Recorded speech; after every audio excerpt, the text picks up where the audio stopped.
Hello everyone, how are you? I hope you all are fine. Welcome back to my channel Psychology Seekho. This is Shivangi Mishra back to you with a new syndrome. Yes, I'm gonna tell you about a syndrome. और आपको कभी कभी ऐसा feel हुआ होगा कि आपका phone ring कर रहा है और एक्चुअली में वो रिंग नहीं कर रहा होता. So this is a syndrome. Yes, आपने बिल्कुल सही सुना, ये एक सिंड्रोम है. Okay, so I am gonna tell you about this syndrome कि ये क्यों होता है, कैसे होता है, कितने % लोग इससे सफ़र कर रहे हैं और कैसे आप इससे बच सकते हैं. वैसे बेसिकली ये एक्सेसिव अमाउंट ऑफ फ़ोन का यूज़ की वजह से होता है. अगर हम किसी भी चीज़ का एक्सेसिव यूज़ करते हैं, किसी भी चीज़ को हद से ज़्यादा कोई भी चीज़ हद से ज़्यादा कर लेते हैं तो ऑब्वियसली उसका साइड इफ़ेक्ट ज़रूर होता है, चाहे वो कुछ भी हो. सो अगर हम फ़ोन एडिक्शन हमारा बहुत ज़्यादा है, सबको फ़ोन एडिक्शन है, इतना सा इतना सा इतना सा, तो जिसका एक्सेसिव अमाउंट में हो जाता है, जो फ़ोन रेगुलरली यूज़ करते हैं रेगुलर बेसिस पे, मतलब एक सेकंड भी फ़ोन के बिना नहीं रह सकते, मोस्टली वो सफ़र करते हैं. बाकी और डिटेल आपको मिलेगी आगे पीपीटी में, जो मैं आपको समझाऊंगी, इस सिंड्रोम के बारे में बताऊंगी. So let's start. Phantom vibration syndrome. तो ये क्या होता है? Let's start. What is Phantom vibration syndrome? Have you ever felt your phone vibrate in your pant और शर्ट पॉकेट? क्या आपने कभी भी फील किया है कि आपके पैंट या शर्ट के पॉकेट में आपका फ़ोन वाइब्रेट हो रहा है, लेकिन जब आप उसे चेक करने के लिए जाते हैं तो कोई नोटिफिकेशन नहीं होती? इसे फैंटम वाइब्रेशन सिंड्रोम कहते हैं.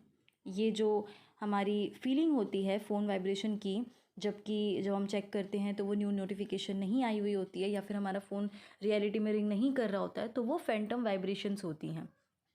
इवन व्हेन जब फ़ोन हमारे पास नहीं भी है तो भी कुछ लोगों को फील होता है कि फ़ोन कहीं ना कहीं कोई ना कोई फ़ोन तो रिंग कर रहा है. जैसे कि जब हम शॉवर ले रहे होते हैं या फिर जब हमने फ़ोन को वाइब्रेशन पे रख दिया है, लेकिन जब हम पॉकेट में देखते हैं तो मतलब एक अलग अलग सेंसेशंस, एक स्ट्रेंज सेंसेशंस आती हैं जब वाइब्रेशन की, जबकि वो एक्चुअली में नहीं होती है. तो उसे हम बेसिकली फैंटम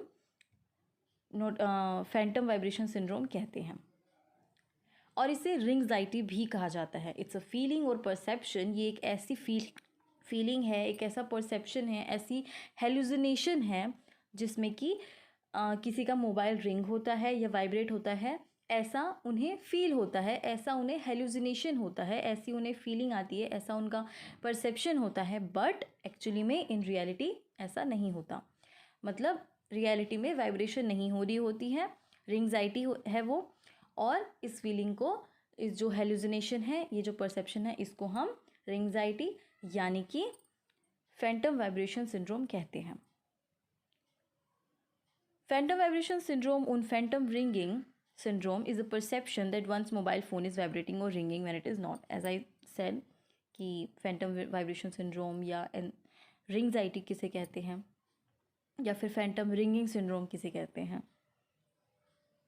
68% पीपल जो हैं वो सफ़र कर रहे हैं फैंटम वाइब्रेशन सिंड्रोम से. ये रिसर्च स्टडी में, रीसेंट रिसर्च स्टडी से पता लगाया गया है. ये एक टैक्टिकल काइंड ऑफ हेलुसिनेशन है. फीमेल्स मेल्स के कंपैरिजन में ज़्यादा सफ़र कर रही हैं और ज़्यादातर ये स्टूडेंट पॉपुलेशन में पाया जा रहा है रीसेंट स्टडीज़ के दौरान. हमें वरी क्यों करना चाहिए? हालांकि ये syndrome is more of a nuisance than harm, but still mental health experts जो हैं वो वरीड हैं, क्योंकि हम टेक्नोलॉजी पे इतने ज़्यादा डिपेंड हो गए हैं, इतने ज़्यादा ओवर डिपेंडेंट हो गए हैं कि स्पेशली जब वो सोशल इंटरेक्शन की बात आती है तो हम बहुत ज़्यादा एडिक्टिव या ऑब्सेसिव बिहेवियर शो करते हैं.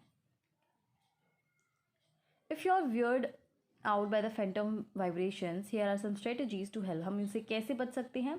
सोर्सेज का नाम मैंने लिख दिया है. तो हम इससे कैसे बच सकते हैं? अगर हम अपने फ़ोन को जनरल मोड में डाल दें रेदर देन की वाइब्रेशन मोड, तो हम इससे बच सकते हैं. या फिर हम फ़ोन की लोकेशन चेंज कर दें, यानी कि हम फ़ोन अगर हम इस राइट पॉकेट में रखते हैं तो लेफ़्ट पॉकेट में रख दें, या फिर अपर पॉकेट में रख दें, या फिर हम फ़ोन की लोकेशन, हम जहाँ रखते हैं उसकी लोकेशन हम चेंज करते रहें बेसिकली. जैसे कि फैंटम वाइब्रेशंस ज़्यादातर रिपोर्ट किया गया है पैंट्स पॉकेट में, तो हम उसकी लोकेशन चेंज कर सकते हैं, हम उसे कहीं और रख सकते हैं. हमें एक टाइम भी बांध कर रखना चाहिए सो दैट कि हम बिल्कुल एडिक्टिव ना हो जाए। हमें एक टाइम रखना चाहिए कि हमें इतने बजे अपना फ़ोन चेक करना है, जितनी भी नोटिफिकेशन जितने भी मैसेजेस आए होंगे वो हमें चेक करना है। तो अगर एक सर्टेन टाइम पीरियड होगा फ़ोन चेक करने का या फ़ोन यूज़ का, तो हम उससे एडिक्टेड नहीं होंगे और ये सिंड्रोम से भी हम सफ़र नहीं करेंगे। जब भी हम बेड पे जाते हैं तो हमें अपना फ़ोन टर्न ऑफ कर देना चाहिए और एक ओल्ड फैशन अलार्म यूज़ करना चाहिए सुबह उठने के लिए। So these were some techniques जिससे हम इससे बच सकते हैं। हाँ जी, कैसा लगा आपको ये सिंड्रोम के बारे में जानकर, और कैसे आप इससे बच सकते हैं आपको पता चल गया होगा। सो बी केयरफुल और इस सिंड्रोम से खुद को बचाएं। फ़ोन का एडिक्शन थोड़ा सा कम करें। I know it's next to impossible, but phone का एडिक्शन थोड़ा सा कम करें सो दैट आप इससे सफ़र ना हो पाएँ। और मेरी वीडियो को लाइक, सब्सक्राइब, शेयर करना मत भूलिए। कमेंट बॉक्स में अपना टॉपिक बताइए जो भी आप जानना चाहते हैं, और नेक्स्ट वीडियो में मैं A to Z of parenting बताऊंगी। या A to Z of parenting. So hello mommies and daddies, be prepared. Next video से मैं A to Z alphabetical order में आपको पेरेंटिंग सिखाऊंगी so that you can be a very good parent. और thank you so much, that's it for today.